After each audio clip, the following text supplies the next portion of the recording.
한국이 얼마나 교묘하게 조작하는지 모르세요? 중국 국영 매체 편집장 리우 하이펑의 이 한마디가 국제생태학계에 던진 폭탄 선언이었습니다.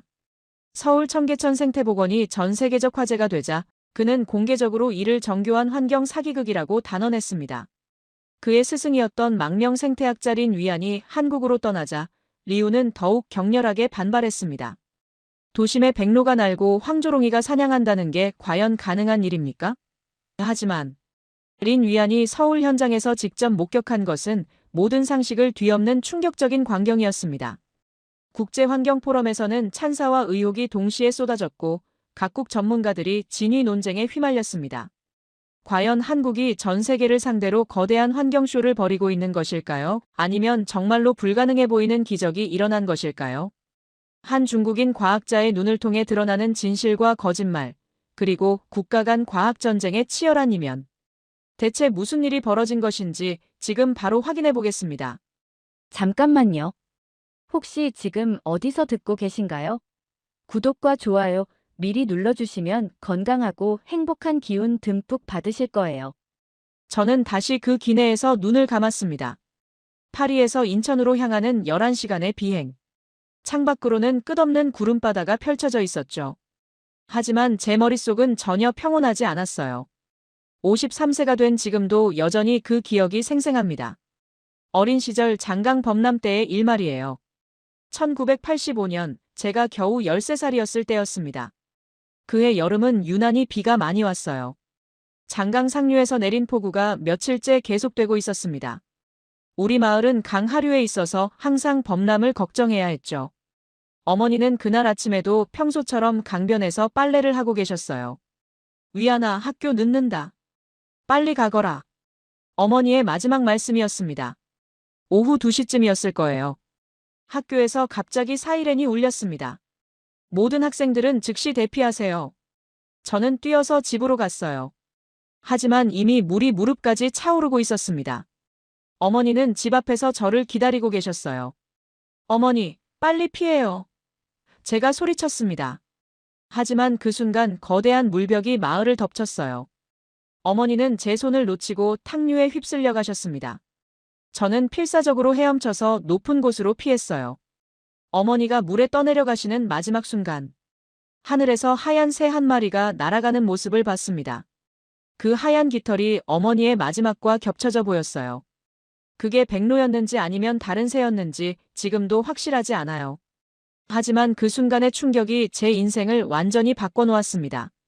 그 기억이 저를 생태학자로 만들었거든요. 대학에서 환경공학을 전공하고 대학원에서 생태학을 연구했어요. 생명과 자연이 인간에게 주는 메시지를 읽고 싶었거든요. 어머니를 잃었던 그 강에서 다시 생명이 살 수 있도록 만들고 싶었어요. 젊은 시절에는 정말 순수했습니다. 과학으로 모든 걸 해결할 수 있다고 믿었어요. 살아있는 복원이라는 이론을 만들어서 논문도 발표했습니다. 하지만 중국에서는 그런 순수함이 통하지 않았어요. 정부가 원하는 결과만 나와야 했고 진실은 항상 감춰야 했습니다. 경제성장이 최우선이었고 환경은 그 다음이었죠. 장강 하류생태복원 프로젝트에 투입됐을 때 저는 정말 기뻤어요. 어린 시절의 상처를 치유할 수 있는 기회라고 생각했거든요. 하지만 현실은 냉혹했습니다. 정부에서는 6개월 안에 가시적인 성과를 요구했어요. 외국 투자자들에게 보여줄 결과가 필요하다는 것이었습니다. 과학적 검증이나 장기적 관점은 중요하지 않았어요. 결국 저는 거짓 데이터를 발표해야 했습니다. 실제로는 수질이 더 악화됐는데도 개선됐다고 보고했어요. 양심이 견딜 수 없었지만 거부하면 모든 걸 잃을 상황이었습니다. 그러다가 결국 양심 선언을 했어요. 언론의 진실을 폭로했습니다. 정부가 발표한 보건 성과는 모두 거짓이다라고요. 그 순간 제 인생이 끝났어요. 교수직에서 해임당했고 연구비 지원도 끊겼습니다. 심지어 가족들까지 위험에 빠뜨렸어요. 결국 프랑스로 망명할 수밖에 없었습니다. 모든 것을 버리고 홀로 떠나야 했어요. 가족, 친구, 동료 그리고 조국까지. 지금은 파리의 작은 민간재단에서 연구하고 있어요. 동아시아 생물 다양성에 관한 독립적인 조사를 하고 있습니다. 자유롭지만 외로운 삶이에요. 그러던 중 EU 생태포럼에서 흥미로운 보고서를 보게 됐어요. 한국의 청계천 생태복원에 관한 내용이었습니다. 처음에는 또 다른 정치적 홍보물이라고 생각했어요. 도심 한복판에서 생태계 복원이라니. 저는 회의적으로 중얼거렸습니다. 중국에서 수없이 봤던 가짜 복원 사례들이 떠올랐거든요. 하지만 보고서 내용은 달랐어요. 구체적인 과학적 데이터가 풍부했고 장기간에 걸친 모니터링 결과도 있었습니다. 특히 시민들의 자발적 참여에 대한 언급이 눈에 띄었어요. 프랑스 동료들이 직접 확인해 보라고 권했습니다. 린, 당신은 망명 연구자로서 완전히 독립적인 시각을 가지고 있잖아요. 객관적 평가가 필요해요. 며칠 고민한 끝에 서울행을 결정했습니다.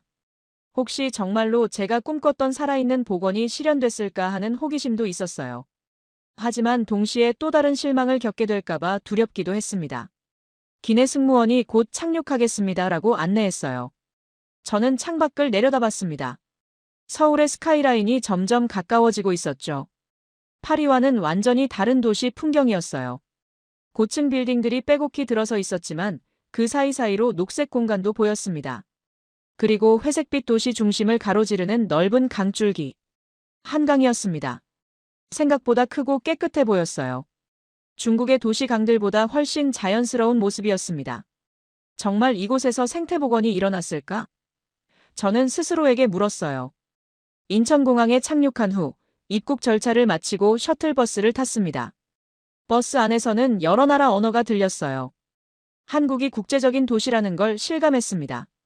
서울로 향하는 고속도로에서 창밖 풍경을 바라봤어요. 공항 주변에 넓은 갯벌과 습지가 보였습니다. 개발로 파괴되지 않고 그대로 보존된 것 같았어요. 중국이라면 진작에 매립해서 공장을 지었을 텐데. 저는 속으로 감탄했습니다. 그때였습니다. 갑자기 하늘 위로 빠른 움직임이 포착됐어요. 작지만 날렵한 새 한 마리가 고속도로 상공을 가로질러 날아가고 있었습니다. 저는 버스 창문에 얼굴을 바짝 댔어요. 30년간의 생태학 연구 경험으로 그 새의 정체를 금세 알 수 있었습니다. 날개를 접고 급강하하는 비행 패턴. 다시 날개를 펼치며 상승하는 움직임. 그리고 공중에서 정지하듯 떠 있다가 먹이를 향해 돌진하는 사냥 자세. 황조롱이다. 저는 확신을 가지고 중얼거렸습니다. 황조롱이는 생태계 피라미드 최상위의 맹금류예요. 완전한 먹이 사슬이 형성되어야만 서식할 수 있는 새입니다. 작은 포유류, 곤충, 물고기까지 모든 먹이원이 풍부해야 살 수 있어요. 도시 근처에서 황조롱이를 본다는 건 정말 놀라운 일이었어요. 중국의 어떤 도시에서도 보지 못했던 광경이었거든요. 버스 기사가 제 표정을 보더니 말했어요. 신기하시죠? 요즘 저런 새들 자주 봐요. 공항 근처에서 말이에요. 자주 보신다고요? 제가 놀라며 물었습니다. 네, 몇 년 전부터 나타나기 시작했어요. 처음엔 한두 마리였는데 지금은 꽤 많아졌어요. 신기하죠? 도시에서 저런 걸 본다는 게. 그 말을 듣고 제 마음이 더욱 복잡해졌어요. 만약 정말로 인천공항 주변에 황조롱이가 정착해서 번식하고 있다면 이것은 매우 중요한 의미였거든요. 도시 생태계가 건강하다는 확실한 증거였으니까요. 게다가 시민들이 일상적으로 목격할 정도라니. 하지만 동시에 의구심도 들었습니다. 중국에서 봤던 수많은 연출된 자연이 떠올랐어요. 정부 홍보용으로 인위적으로 배치된 동물들 말입니다. 관광지 근처에 방사한 새들이 마치 야생인 것처럼 보이게 만드는 기법. 외국인들에게 좋은 인상을 주기 위한 연출들. 저는 그런 속임수를 너무 많이 봤거든요. 하지만 방금 본 황조롱이는 달랐어요. 완전히 자연스러운 사냥 행동을 보이고 있었습니다. 연출된 것과 진짜 야생은 전문가 눈에는 확실히 구별되거든요. 황조롱이가 다시 시야에 들어왔어요. 이번에는 더 가까이에서 관찰할 수 있었습니다. 사냥하는 듯한 날카로운 눈빛과 완벽한 비행 자세.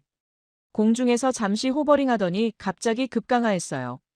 그리고 풀숲에서 무언가를 잡아채고는 다시 상승했습니다. 들쥐나 작은 곤충을 잡은 것 같았어요. 저건 확실히 진짜야. 제가 확신에 차서 중얼거렸어요. 연출된 동물은 절대 저런 자연스러운 사냥 행동을 보이지 않거든요. 그들은 보통 먹이를 충분히 받아서 사냥할 필요가 없어요. 하지만 저 황조롱이는 야생에서 스스로 생존하는 모습이었습니다. 서울 시내로 들어가면서 더 많은 것들이 눈에 들어왔어요. 건물 사이로 흐르는 작은 물줄기들, 도로변에 조성된 녹지 공간들, 그리고 그 위를 자유롭게 날아다니는 다양한 새들. 까마귀나 비둘기 같은 도시형 조류뿐만 아니라 다른 종류의 새들도 보였어요. 작은 참새류부터 제법 큰 새들까지 다양했습니다. 정말 가능한 일일까? 저는 창밖을 바라보며 중얼거렸어요. 중국에서 실패했던 수많은 프로젝트들이 떠올랐습니다. 천문학적 예산을 투입하고도 결국 실패로 끝난 생태보건 사업들. 정치적 목적으로 포장됐지만 실제로는 환경을 더 파괴한 정책들. 하지만 방금 본 황조롱이는 그런 실패 사례들과는 완전히 달랐어요. 자유롭고 건강한 야생의 모습이었거든요. 그런 건 돈으로 살 수 없는 것들이었습니다. 버스가 서울역 근처에 도착했어요. 도심 한복판이었는데도 공기가 생각보다 깨끗했습니다. 중국의 대도시들과는 확실히 달랐어요. 저는 짐을 들고 버스에서 내리며 다시 한번 하늘을 올려다봤습니다. 황조롱이는 이미 보이지 않았지만 그 여우는 강하게 남아 있었어요. 혹시 정말로 이 도시에서 기적 같은 일이 일어나고 있는 건 아닐까? 그런 기대감이 서서히 올라왔습니다. 호텔로 향하는 택시 안에서 저는 계속 생각했습니다. 내일부터 본격적으로 청계천을 조사하게 될 텐데 과연 무엇을 발견하게 될까요? 어린 시절 어머니를 떠나보낸 그 강물처럼 탁하고 오염된 모습일까요? 아니면 정말로 황조롱이가 사냥할 수 있을 만큼 건강한 생태계가 복원된 것일까요? 택시 기사가 저에게 말을 걸어왔어요. 청계천 구경 오신 거예요? 요즘 그쪽 정말 깨끗해졌어요. 외국인들도 많이 와서 보고 가요. 그런가요? 어떤 게 볼만한가요? 물고기도 많고 새들도 많이 와요. 맑은 날에 가면 물속까지 훤히 보이거든요. 10년 전만 해도 상상할 수 없었던 일이에요. 그 말을 듣고 제 호기심이 더욱 커졌어요. 시민들까지 변화를 체감하고 있다는 것이었거든요. 단순한 정부 홍보가 아니라 실제 변화가 일어나고 있는 것 같았어요. 호텔방에 도착해서 짐을 정리하고 창밖을 내려다봤습니다. 밤이 되니 서울의 아름다운 야경이 펼쳐졌어요. 그 불빛들 사이로 어둠 속에서도 물줄기가 흐르는 게 희미하게 보였습니다. 아마도 청계천일 거예요. 내일 아침이면 그곳에서 무엇을 보게 될지. 침대에 누워서도 계속 오늘의 장면들이 떠올랐어요. 공항 근처에서 본 황조롱이의 자유로운 비행. 시민들의 자연스러운 증언. 그리고 도시 전체에서 느껴지는 생명력. 내일이면 모든 걸 알 수 있겠지. 저는 스스로에게 다짐했어요. 30년간 품어온 의문에 대한 답을. 그리고 어쩌면 어린 시절 잃어버린 무언가를 되찾을 수 있을지도. 어머니가 마지막에 보신 그 하얀 새가 정말 무엇이었는지. 그리고 그런 새들이 다시 인간과 함께 살 수 있는지. 청계천에서 그 답을 찾을 수 있기를 간절히 바라며 잠들었어요. 다음 날 아침 일찍 약속 장소에서 윤다연을 만났습니다. 서울시 생태보건팀 실무총괄이라고 소개한 그녀는 30대 중반으로 보였어요. 차분하면서도 지적인 인상이었습니다. 린 교수님, 뵙게 되어 영광입니다. 다연이 정중하게 인사했어요. 교수님 논문으로 생태학을 시작했거든요. 저는 당황했습니다. 제 논문을요? 어떤 것 말인가요? 살아있는 복원이라는 개념이요. 기술이 아니라 생명 중심의 접근법. 그 말을 듣고 씁쓸한 미소가 났어요. 그 논문 때문에 결국 모든 걸 잃었거든요. 중국 정부가 원하는 방향과 정반대였으니까요. 그 이론을 실제로 적용한 곳을 보여드리고 싶어요. 다연이 말했습니다. 우리는 지하철을 타고 청계천으로 향했어요. 을지로 3가역에서 나오자 예상치 못한 풍경이 펼쳐졌습니다. 도심 한복판에 정말로 물이 흐르고 있었어요. 25년 전까지만 해도 여기는 고가도로였어요. 다연이 설명했습니다. 복개되어 있던 하천을 다시 열어낸 거죠. 저는 물소리에 귀를 기울였어요. 인공적이지 않은 자연스러운 흐름이 들렸습니다. 하지만 여전히 회의적이었어요. 관리는 어떻게 하나요? 제가 물었습니다. 최소한의 개입만 해요. 자연이 스스로 균형을 찾도록 기다리는 거죠. 우리는 하류 쪽으로 걸어갔어요. 도심에서 멀어질수록 주변이 더 자연스러워졌습니다. 빌딩들이 줄어들고 나무와 풀이 늘어났죠. 여기가 버들습지예요. 다연이 안내했습니다. 갑자기 제 발걸음이 멈췄어요. 숲을 가득한 구간, 데크 바로 앞에서 무언가 움직이는 모습이 보였거든요. 크고 하얀 새 한 마리가 물가에서 조용히 서 있었습니다. 백로였어요. 그 순간 제 마음속에서 무언가가 무너졌습니다. 어린 시절의 기억이 물밀듯 밀려왔어요. 어머니가 탕류에 휩쓸려 가던 그날, 하늘을 가로지른 하얀 깃털. 백로가 천천히 고개를 돌려 저를 바라봤어요. 그 고요하고 평화로운 눈빛. 30년 전 그날과 똑같은 느낌이었습니다. 갑자기 백로가 날개를 펼치며 날아올랐어요. 우아한 날갯짓으로 습지 위를 선회하더니 상류 쪽으로 사라졌습니다. 저는 그 자리에 얼어붙어 서 있었어요. 가슴 깊숙한 곳에서 오래된 감정이 솟구쳤습니다. 교수님, 괜찮으세요? 다연이 걱정스럽게 물었어요. 괜찮아요. 그냥 생각지 못한 기억이 났어서요. 그날 저녁 호텔방으로 돌아와 오래된 사진첩을 꺼냈습니다. 어머니와 함께 찍은 마지막 사진이 있었어요. 장강변에서 촬영한 흑백 사진이었죠. 어머니는 미소를 지으며 제 어깨에 손을 올리고 계셨어요. 그 뒤로는 깨끗한 강물이 흐르고 있었습니다. 아직 오염되기 전에 장강이었어요. 그때는 이런 새들이 흔했지. 제가 중얼거렸습니다. 백로, 외가리, 황조롱이까지. 어린 시절 강변에서 수없이 봤던 새들이었어요. 하지만 개발과 오염으로 모두 사라져버렸죠. 오늘 청계천에서 본 백로가 계속 떠올랐어요. 그 자연스러운 모습, 전혀 경계하지 않는 태도. 야생에서만 볼 수 있는 완전한 평화로움이었습니다. 30년 전엔 이 도시가 저런 걸 품을 수 없었을 텐데. 저는 창밖의 서울 야경을 바라보며 생각했어요. 중국의 도시들과는 뭔가 달랐습니다. 같은 아시아 대도시지만 자연과의 관계가 다른 것 같았어요. 강제로 만든 인공자연이 아니라 진짜 공존이 일어나고 있는 느낌이었습니다. 다연이 말했던 살아있는 복원이라는 개념. 제가 젊은 시절 꿈꿨던 이상이 여기서 실현되고 있는 걸까요? 하지만 여전히 조심스러웠어요. 중국에서 수없이 봤던 가짜 복원 사례들 때문이었습니다. 겉보기엔 완벽해도 실제로는 인위적으로 조작된 것들. 내일 더 자세히 봐야겠어. 저는 스스로에게 다짐했습니다. 하지만 오늘 본 백로만큼은 진짜였어요. 그 자유로운 비행과 자연스러운 행동. 그런 건 연출할 수 없는 것들이었으니까요. 침대에 누워서도 계속 그 장면이 떠올랐어요. 백로가 날아오르는 순간 어머니의 기억과 겹쳐진 그 감정. 30년 만에 다시 느끼는 생명에 대한 경이로움이었습니다. 어머니가 보셨던 그 백로도 이런 느낌이었을까? 저는 조용히 중얼거렸어요. 창밖으로 서울의 밤이 깊어가고 있었습니다. 그 어둠 속 어딘가에서 백로가 평화롭게 잠들고 있을 거예요. 도심 한복판의 작은 습지에서 말이죠. 그 생각이 묘하게 마음을 따뜻하게 했습니다. 오래간만에 느끼는 희망 같은 것이었어요. 다음 날 아침 청계천에 일찍 나갔습니다. 혼자서 좀 더 자세히 관찰하고 싶었거든요. 새벽 6시쯤이었는데 벌써 몇 명이 산책하고 있었어요. 데크 위에 앉아서 물을 바라보고 있던 한 분이 눈에 띄었습니다. 60대 정도로 보이는 남성이었는데 작은 공책에 뭔가를 적고 있었어요. 손에는 작은 쌍안경도 들고 있었습니다. 호기심이 생겨서 그분께 다가갔어요. 안녕하세요. 뭘 관찰하고 계신가요? 아, 안녕하세요. 물고기들이요. 그분이 친근하게 답했습니다. 서태진이라고 해요. 여기서 자원봉사로 생태 모니터링을 하고 있어요. 저는 린 위안입니다.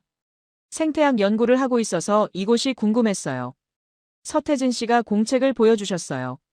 페이지마다 날짜별로 꼼꼼하게 기록된 내용들이 있었습니다. 어종, 개체수, 날씨, 수온까지 정확하게 적혀 있었어요. 이건 언제부터 기록하신 건가요? 제가 물었습니다. 작년 6월부터요. 은퇴하고 할 일이 없어서 시작했는데 이제는 취미가 됐어요. 그 중에서 특별히 눈에 띄는 기록이 있었어요. 빨간 볼펜으로 동그라미 쳐진 날짜였습니다. 6월 28일, 쉬리 2마리 돌아온 -5년 만에 처음. 쉬리요? 제가 놀라며 물었어요. 네, 정말 놀랐어요. 이 도심에서 쉬리를 볼 줄이야. 쉬리는 매우 깨끗한 물에서만 사는 어종이에요. 수질 지표 생물 중에서도 가장 까다로운 종류죠. 도시 하천에서 쉬리가 발견된다는 건 정말 드문 일이었습니다. 지금도 볼 수 있나요? 제가 기대하며 물었습니다. 서태진 씨가 물가를 가리켰어요. 저기 수초 그늘 쪽을 보세요. 조금 기다리면 나타날 거예요. 우리는 조용히 기다렸어요. 10분 정도 지나자 정말로 작은 물고기들이 모습을 드러냈습니다. 은빛 비늘이 햇빛에 반사되며 반짝였어요. 저게 쉬리예요. 서태진 씨가 작은 목소리로 설명했습니다. 저는 숨을 죽이고 관찰했어요. 정말 쉬리가 맞았습니다. 특유의 날렵한 체형과 은빛 비늘, 그리고 빠른 유형 패턴. 어떻게 이런 물고기가 여기 와서 살게 됐을까요? 제가 궁금해하며 물었어요. 글쎄요. 상류에서 내려온 게 아닐까요? 아니면 어디선가 씨가 남아 있었거나. 서태진 씨의 공책을 더 자세히 봤어요. 쉬리뿐만 아니라 피라미, 버들치, 붕어까지 다양한 어종이 기록되어 있었습니다. 모두 토종 물고기들이었어요. 정말 대단하네요. 이런 기록이 있다니. 제가 감탄하며 말했습니다. 처음엔 그냥 호기심이었어요. 정말로 물고기가 살 수 있을까 하는. 그때 물속에서 좀 더 큰 물고기가 지나갔어요. 길이가 20cm 정도 되어 보였습니다. 저건 뭔가요? 제가 물었어요. 피라미예요. 쉬리보다 나중에 나타났는데 지금은 꽤 많아졌어요. 저는 그 말을 듣고 깊이 생각에 잠겼어요. 쉬리가 먼저 정착하고 이어서 다른 어종들이 따라온 것이었습니다. 완벽한 생태계 형성 과정이었죠. 이 모든 걸 시민이 기록하고 계신 거군요. 제가 말했습니다. 공무원들도 정기적으로 조사하지만 매일 오는 건 저뿐이니까요. 서태진 씨의 기록은 공식 데이터보다 훨씬 상세했어요. 날씨 변화에 따른 어류 행동 패턴, 계절별 개체수 변화까지 모든 게 적혀 있었습니다. 이런 기록이 있어서 정말 다행이에요. 제가 진심으로 말했습니다. 과학자보다 더 정확한 관찰이세요. 서태진 씨가 쑥스러워하며 웃었어요. 그냥 재미있어서 하는 거예요. 매일 조금씩 달라지는 게 신기하거든요. 그때 다연이 나타났어요. 약속 시간보다 조금 일찍 온 것 같았습니다. 태진 씨, 안녕하세요. 오늘도 관찰 중이세요? 다연이 반갑게 인사했어요. 네, 린 교수님과 쉬리 이야기를 하고 있었어요. 다연이 놀란 표정을 지었어요. 교수님이 태진 씨를 만나셨군요. 이분이 이곳의 진짜 전문가세요. 저는 서태진 씨를 다시 바라봤어요. 학위나 자격증은 없지만 이분이야말로 이곳 생태계의 모든 걸 아는 사람이었습니다. 매일 관찰하고 기록하며 쌓아올린 산 지식이었죠. 교수님, 태진 씨 기록 없으면 저희도 이곳 생태계를 제대로 파악하지 못해요. 다연이 말했습니다. 그 말을 듣고 제가 깊은 감동을 받았어요. 정부 주도의 프로젝트가 아니라 시민들의 자발적 참여로 이루어진 복원이었습니다. 서태진 씨 같은 분들이 있어서 가능한 일이었죠. 정말 감사합니다. 오늘 덕분에 많은 걸 배웠어요. 제가 서태진 씨께 인사했습니다. 별 말씀을요. 내일도 오실 거면 또 뵙겠네요. 우리는 서태진 씨를 뒤로 하고 상류 쪽으로 걸어갔어요. 걸어가면서 저는 계속 생각했습니다. 중국에서는 불가능한 일이었어요. 시민이 정부보다 더 정확한 생태 데이터를 갖고 있다는 것. 태진 씨 같은 분이 맞나요? 제가 다연에게 물었어요. 네, 꽤 많아요. 각자 관심 분야가 달라서 새, 곤충, 식물 담당이 따로 있어요. 저는 감탄했어요. 자발적인 시민과학자들이 이뤄낸 성과였습니다. 정부는 그저 기반만 만들어주고 실제 관찰과 보호는 시민들이 맡은 것이었죠. 이게 진정한 살아있는 복원이구나. 저는 속으로 중얼거렸어요. 오후가 되어 다연과 함께 하류 습지를 더 깊숙이 탐방했습니다. 인적이 드문 구간으로 들어가니 더욱 자연스러운 모습이 드러났어요.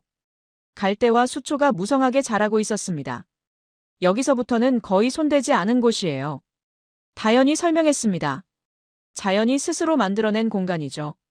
우리는 조용히 걸었어요. 발소리라도 낼까봐 조심스러웠거든요. 이런 곳에서는 생물들을 방해하지 않는 게 중요해요. 그때 다연이 저에게 조심스럽게 물었어요. 교수님, 중국에서도 이런 복원이 가능할까요? 저는 잠시 말을 멈췄어요. 복잡한 감정이 올라왔거든요. 어려울 것 같아요. 제가 솔직하게 답했습니다.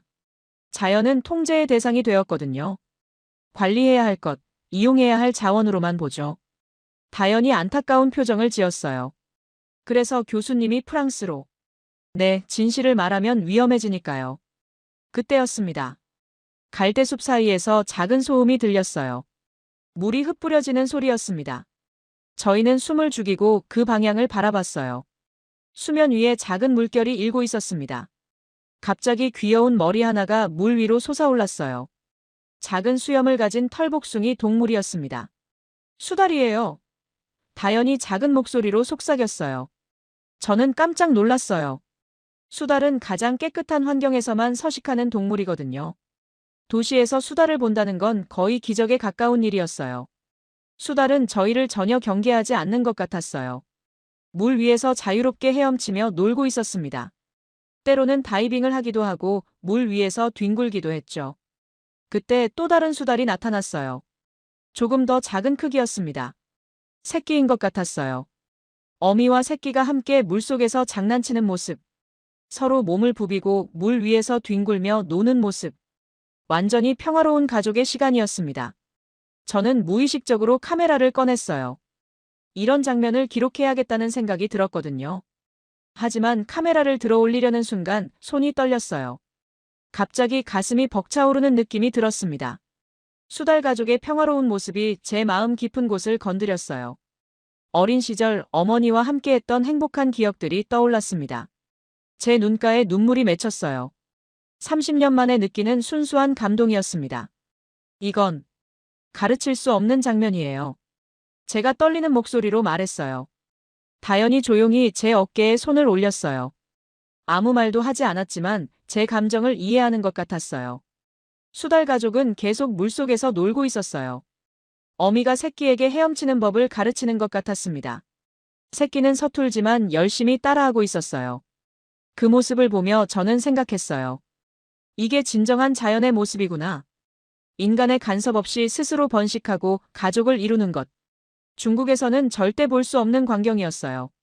설령 수달이 있다 해도 격리된 공간에서 전시용으로만 사육될 테니까요. 언제부터 이곳에 살기 시작했나요? 제가 물었어요. 작년 봄에 처음 발견됐어요. 혼자 왔는데 어느새 짝을 찾아서 새끼까지 낳았어요. 그 말을 듣고 더욱 감동받았어요. 수달이 이곳을 안전한 서식지로 인식하고 번식까지 한 것이었습니다. 완벽한 생태계 복원의 증거였죠. 수달 새끼가 어미 등에 올라타는 모습이 보였어요. 어미는 새끼를 등에 태운 채 유유히 헤엄쳤습니다. 마치 보트를 타는 것 같은 모습이었어요. 저는 카메라를 내려놓았어요.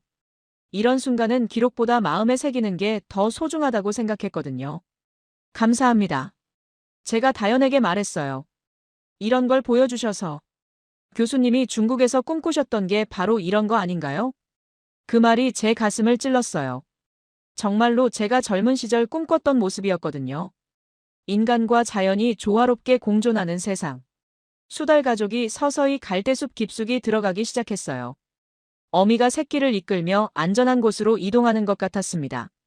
마지막으로 어미 수달이 저희를 바라봤어요. 경계하는 기색은 없었고 오히려 호기심 어린 눈빛이었어요. 그리고는 새끼와 함께 물속으로 사라졌습니다. 저는 한참 동안 그 자리에 서 있었어요. 방금 본 장면이 꿈만 같았거든요. 이제 믿으시겠어요? 다연이 조용히 물었어요. 네, 이제야 믿겠어요. 제가 진심으로 답했습니다. 그날 저녁 호텔로 돌아가는 길에 저는 계속 생각했어요. 오늘 본 수달 가족의 모습. 그들의 자유롭고 평화로운 삶. 그것이 바로 제가 평생 찾고자 했던 답이었습니다. 생명이 스스로 선택해서 돌아오는 것. 인간은 그저 공간만 내어주면 되는 것. 서울 체류 4일째. 갑자기 중국에서 충격적인 소식이 들려왔습니다. 제 전 제자인 리우 하이펑이 중국 국영 매체에 기사를 냈다는 것이었어요. 망명과학자 한국의 자연쇼에 감성 흔들려. 제목부터가 선정적이었습니다. 기사 내용은 더 심했어요. 프랑스 망명 중인 린 위안이 서울에서 한국의 생태복원 홍보에 협조하고 있다는 정황이 포착됐다. 객관적 과학자로서의 중립성을 잃고 감정적 판단에 치우쳤다는 지적이 나오고 있다. 저는 노트북 화면을 바라보며 한숨을 쉬었어요. 하이펑은 제가 가장 아끼던 제자였거든요. 하지만 지금은 완전히 다른 길을 걷고 있었습니다. 그때 프랑스 재단에서 긴급 연락이 왔어요. 린, 조심해야 해요. 중국 정부에서 귀국 압박이 들어왔다는 제보가 있어요. 제 심장이 빨라졌습니다. 이런 일이 일어날 줄은 예상했지만 막상 닥치니 당황스러웠어요. 얼마나 심각한가요? 제가 물었어요. 아직은 비공식적이지만 언제든 공식 요구로 바뀔 수 있어요. 빨리 프랑스로 돌아오는 게 좋겠어요. 전화를 끊고 나서 저는 깊은 생각에 빠졌어요. 이제 며칠밖에 남지 않았습니다. 더 보고 싶은 게 많았는데 다연에게 연락을 드렸어요. 급하게 만나자고 했습니다. 청계천에서 만난 다연의 표정이 어두웠어요. 이미 중국 기사를 봤다는 것 같았습니다. 죄송해요, 교수님. 저희 때문에 이런 일이. 다연이 미안해했어요. 아니에요. 제가 선택한 길이에요. 제가 말했습니다. 혹시 제가 내일 떠나게 되더라도 오늘은 더 보고 싶은 게 있어요. 뭘 보고 싶으신가요? 원앙을 보고 싶어요. 원앙은 일부일처제로 유명한 새예요. 평생 한 짝과 함께하는 사랑의 상징이기도 하죠. 제가 잃어버린 것들을 상징하는 새 같았어요. 다연이 고개를 끄덕였어요. 저녁 무렵에 나타나요. 조용한 곳에서 기다려봐요. 우리는 하류 습지의 가장 깊숙한 곳으로 갔어요. 사람들이 거의 오지 않는 은밀한 구간이었습니다. 해가 질 무렵까지 기다렸어요. 하지만 원앙은 나타나지 않았습니다. 오늘은 안 오는 것 같네요. 다연이 실망스럽게 말했어요. 그때 제 휴대폰이 울렸어요. 하이펑에게서 온 전화였습니다. 위안 형, 무슨 생각이에요? 하이펑의 목소리가 차갑게 들렸어요. 하이펑아, 내가 왜 그런 기사를? 형을 지키려는 거예요. 더 이상 한국에 이용당하지 마세요. 이용? 난 그냥 진실을 보고 있는 거야. 진실이요? 한국이 얼마나 교묘하게 조작하는지 모르세요? 형은 너무 순수해요. 저는 화가 났어요. 내가 현장을 봤어? 직접 와서 확인해 봤어? 뭘 필요 없어요. 결과가 뻔하니까요. 그 말을 듣고 저는 깊은 실망감을 느꼈어요. 제가 가르쳤던 과학의 기본 정신을 완전히 잃어버린 것 같았거든요. 하이펑아, 과학자는 편견 없이 관찰해야 해. 형, 지금 상황이 어떤지 아세요? 중국 정부에서 귀국 명령 내릴 수도 있어요. 그럼 그대로 받아들이겠어. 정말 고집 부리실 건가요? 저는 전화를 끊었어요. 더 이상 할 말이 없었거든요. 다연이 걱정스럽게 저를 바라봤어요. 괜찮으세요? 괜찮아요. 예상했던 일이에요. 그때 갑자기 물 위에서 작은 움직임이 보였어요. 두 마리의 새가 조용히 수면을 가르며 헤엄치고 있었습니다. 원앙이었어요. 수컷의 화려한 깃털과 암컷의 부드러운 갈색이 석양빛에 물들어 있었어요. 두 마리는 서로 가까이 붙어서 평화롭게 헤엄치고 있었습니다. 저는 그 모습을 바라보며 마음이 잔잔해졌어요. 정치적 압박이나 위협 같은 것들이 사소하게 느껴졌습니다. 저들은 그런 걸 모르죠. 제가 중얼거렸어요. 네. 정치도 국경도 이념도 그냥 사랑하고 함께 살아갈 뿐이에요. 원앙 한 쌍이 서로의 부리를 살짝 맞대는 모습이 보였어요. 깊은 애정이 느껴지는 순간이었습니다. 내일 떠나더라도 후회하지 않을 것 같아요. 제가 다연에게 말했어요. 정말 가셔야 하나요? 아마도요. 하지만 여기서 본 것들은 평생 잊지 않을 거예요. 원앙들이 서서히 갈대숲 쪽으로 헤엄쳐 갔어요. 마지막까지 서로 곁에 붙어서 말이에요. 그 모습을 보며 저는 생각했어요. 진정한 사랑은 어떤 방해도 막을 수 없다는 것을. 자연의 진실도 마찬가지라는 것을. 그날 밤이 되기 직전, 저는 다시 청계천을 찾았습니다. 떠나기 전 마지막으로 이곳의 고요함을 느끼고 싶었거든요. 버들숲 근처 수면이 가장 평화로웠어요. 가로등 불빛이 물 위에 비쳐서 마치 별들이 떠 있는 것 같았습니다. 그때 수면 위에서 조용한 움직임이 포착됐어요. 두 마리의 원앙이 다시 나타났습니다. 낮에 봤던 그 커플인지는 확실하지 않았지만 똑같이 아름다웠어요. 원앙들은 서로의 부리를 조용히 맞대고 있었습니다. 그 위로 나무 그림자와 가로등 불빛이 비치며 마치 자연스러운 액자처럼 둘러쌌어요. 저는 그 모습을 바라보며 깊은 감동을 받았어요. 도심 한복판에서 이런 낭만적인 장면을 볼 수 있다니. 누가 이걸 만들었을까요? 저는 혼잣말로 중얼거렸어요. 그때 뒤에서 조용한 발소리가 들렸어요. 다연이었습니다. 교수님도 여기 계셨네요. 다연이 제 옆에 섰어요. 떠나기 전에 마지막으로 보고 싶어서요. 다연도 원앙들을 바라봤어요. 두 마리가 물 위에서 천천히 원을 그리며 헤엄치는 모습이 정말 우아했습니다. 누가 이런 걸 계획했을까요? 제가 다시 물었어요. 우리가 만든 게 아니에요. 다연이 조용히 답했습니다. 그냥 공간을 비웠을 뿐이에요. 비웠더니 돌아왔네요. 스스로. 그 말이 제 마음 깊숙이 울렸어요. 인간은 무언가를 만들어낸 게 아니라 단지 방해가 되는 것들을 치웠을 뿐이었습니다. 그러자 자연이 스스로 돌아온 것이었죠. 원앙 중 한 마리가 날개를 가볍게 펼쳤어요. 물방울들이 떨어지며 작은 파문을 만들었습니다. 그 파문이 가로등 불빛과 어우러져 환상적인 장면을 연출했어요. 제가 중국에서 꿈꿨던 모습이 바로 이거였어요. 제가 말했습니다. 어떤 모습이요? 인간과 자연이 서로를 방해하지 않고 함께 존재하는 것. 통제하거나 이용하는 게 아니라 그냥 공존하는 것. 다연이 고개를 끄덕였어요. 교수님이 논문에 쓰신 살아있는 복원이 바로 그런 뜻이었구나요. 네, 하지만 중국에서는 불가능한 개념이었어요. 원앙들이 서로 더 가까이 붙었어요. 암컷이 수컷의 목 부근에 머리를 기댔습니다. 완전한 신뢰와 사랑의 표현이었어요. 저들은 정말 행복해 보여요. 제가 말했습니다. 네, 매일 여기서 저런 모습을 봐요. 싸우는 법이 없어요. 부러워요. 저들의 단순함이.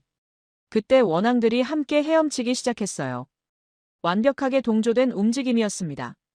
한 마리가 방향을 바꾸면 다른 한 마리도 자연스럽게 따라갔어요. 사랑이 뭔지 다시 배우는 것 같아요. 제가 중얼거렸습니다. 사랑이요?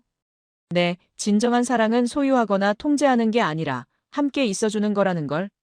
다연이 잠시 말없이 있다가 조심스럽게 물었어요. 교수님은 가족이 있으세요? 저는 쓸쓸한 미소를 지었어요. 옛날에는 있었죠. 하지만 망명하면서 모든 걸 잃었어요. 죄송해요, 괜한 질문을. 괜찮아요. 제가 선택한 길이니까요. 원앙들이 갈대 그늘 쪽으로 들어가기 시작했어요. 밤이 깊어지니 안전한 곳으로 이동하는 것 같았습니다. 마지막으로 두 마리가 다시 한번 부리를 맞댔어요. 그리고는 조용히 어둠 속으로 사라졌습니다. 아름다웠어요. 제가 감탄하며 말했습니다. 내일도 여기 있을 거예요.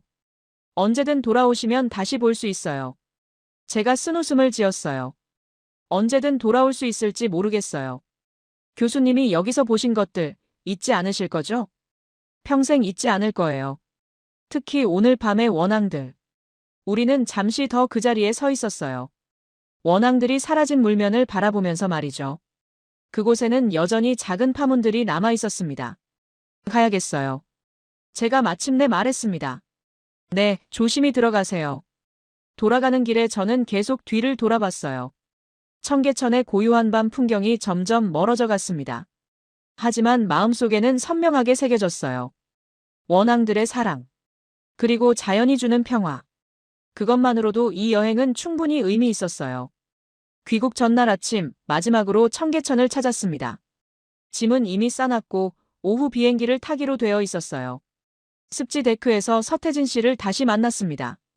여전히 공책을 들고 뭔가를 기록하고 계셨어요. 벌써 떠나시는군요. 서태진 씨가 아쉬워하며 말씀하셨어요.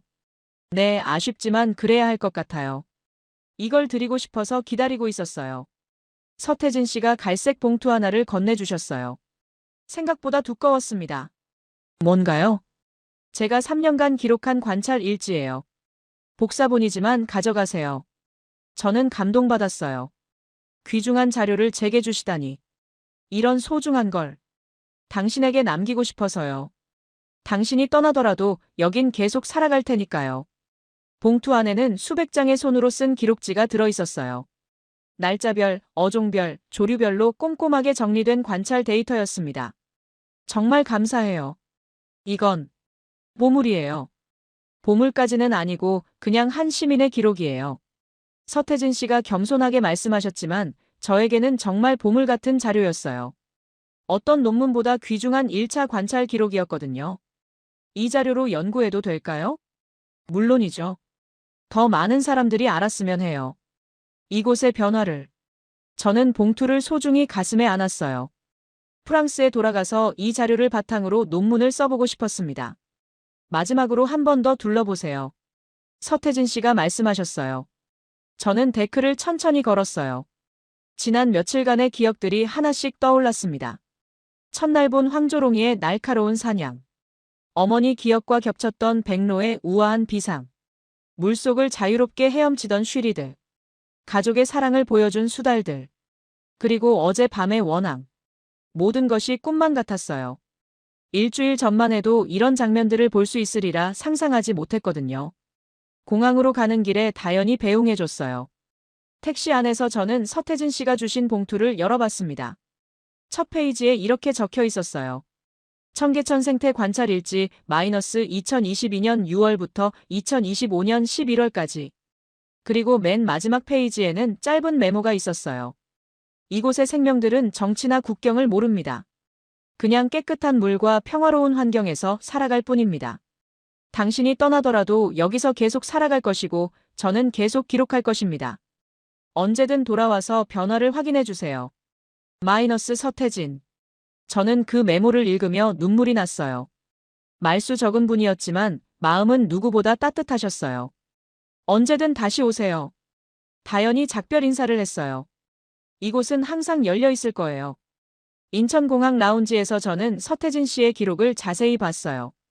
3년간의 세심한 관찰이 담겨 있었습니다.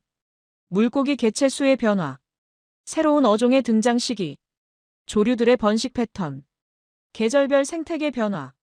모든 게 과학적으로 정확하게 기록되어 있었어요. 어떤 연구기관보다도 체계적이었습니다. 특히 인상 깊었던 건 감정이 담긴 메모들이었어요.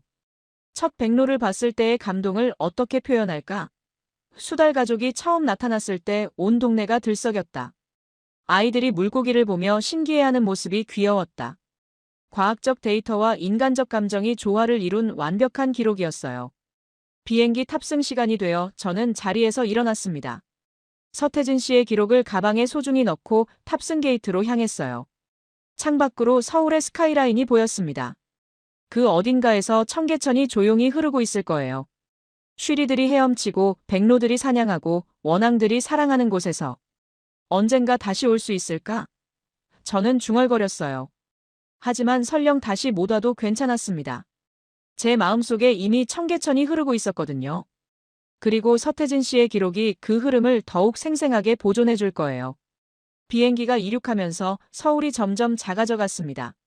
하지만 제가 얻은 것들은 오히려 커져갔어요. 희망, 감동, 그리고 자연에 대한 새로운 믿음.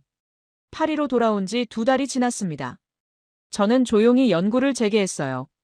서태진 씨가 주신 기록을 바탕으로 논문을 쓰고 있었습니다. 제목은 도시 생태계의 자발적 복원 서울 청계천 사례 연구였어요. 중국에서 발표하지 못했던 살아있는 복원 이론을 다시 정리한 것이었습니다. 논문 작업을 하면서 서울에서의 기억들이 계속 떠올랐어요. 황조롱이의 날카로운 비행, 백로의 우아한 착지, 쉬리들의 은빛 유형, 수달 가족의 평화로운 놀이, 원앙들의 깊은 사랑. 모든 장면이 생생했습니다. 논문이 완성되자 유럽 생태학회에서 발표 기회를 주었어요. 소르본 대학 강당에서 열린 국제 심포지엄이었습니다. 300명이 넘는 연구자들 앞에서 저는 마지막 슬라이드를 띄웠어요. 황조롱이, 백로, 쉬리, 수달, 원앙이 순서대로 겹쳐진 생물 다양성 지도였습니다.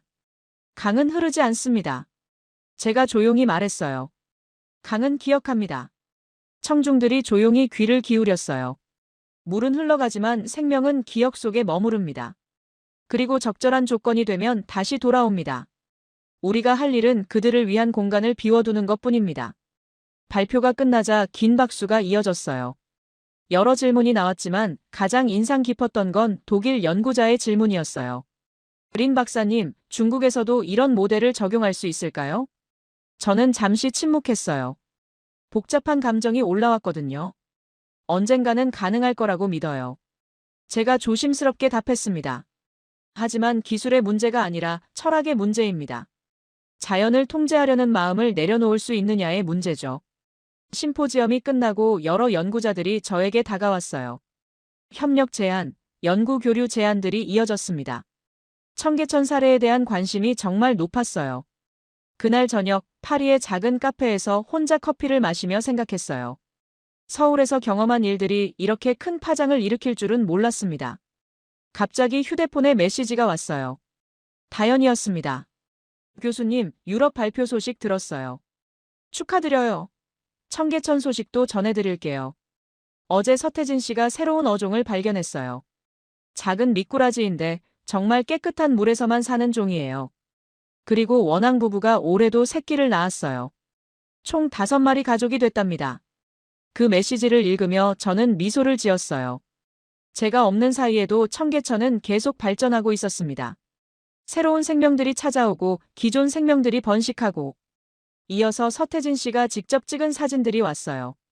새끼 원앙들이 어미를 따라 헤엄치는 모습, 미꾸라지가 모래 사이에서 꿈틀거리는 모습, 그리고 황조롱이가 여전히 하늘을 나는 모습. 여전히 아름답구나. 저는 중얼거렸어요. 그때 또 다른 메시지가 왔어요. 이번에는 서태진 씨였습니다. 린 교수님, 유럽 발표 축하드립니다. 저희 청계천이 세계에 알려져서 기쁩니다. 오늘도 새로운 기록을 남겼어요. 큰 곤이 한 마리가 나타났거든요. 겨울 철새인데 이곳이 안전하다고 생각해서 온 것 같아요. 교수님이 언제든 돌아오실 수 있도록 계속 기록하고 있겠습니다. 저는 그 메시지를 읽으며 깊은 감동을 받았어요. 지구 반대편에서도 이어지는 연결고리. 과학자와 시민 관찰자 사이의 따뜻한 협력. 며칠 후, 제 논문이 네이처에 게재됐다는 소식을 들었어요. 전 세계 생태학자들이 읽게 될 논문이었습니다. 서울의 작은 하천에서 일어난 기적이 세계로 퍼져나가는 순간이었어요. 논문 마지막 문단에 저는 이렇게 썼습니다. 자연의 복원력은 인간의 상상을 뛰어넘는다. 우리가 해야 할 일은 복원이 아니라 복원을 위한 공간을 제공하는 것이다. 그리고 기다리는 것이다. 생명은 스스로 길을 찾아 돌아온다. 그리고 감사 인사에서 서태진 씨를 특별히 언급했어요. 서울시민 서태진 씨의 3년간의 헌신적 기록 없이는 이 연구가 불가능했을 것이다. 논문이 발표된 후 세계 각지에서 연락이 왔어요. 청계천 모델을 자신들의 도시에도 적용하고 싶다는 요청들이었습니다. 로마, 베를린, 멜버른, 도쿄까지. 저는 모든 요청에 같은 답변을 했어요. 기술을 배우러 가지 마세요. 철학을 배우러 가세요. 그날 밤, 파리의 작은 아파트에서 창밖을 바라봤어요. 센느강이 고요히 흐르고 있었습니다. 언젠가 이 강에도 잃어버린 생명들이 돌아올 수 있을까요? 제 휴대폰에는 여전히 청계천 사진들이 저장되어 있었어요. 볼 때마다 마음이 따뜻해지는 기억들. 그리고 언젠가 다시 그곳을 찾을 수 있으리라는 희망. 강은 정말로 기억합니다. 물은 흘러가지만 생명의 기억은 남아서 새로운 희망이 됩니다. 그것이 제가 서울에서 배운 가장 소중한 진실이었어요.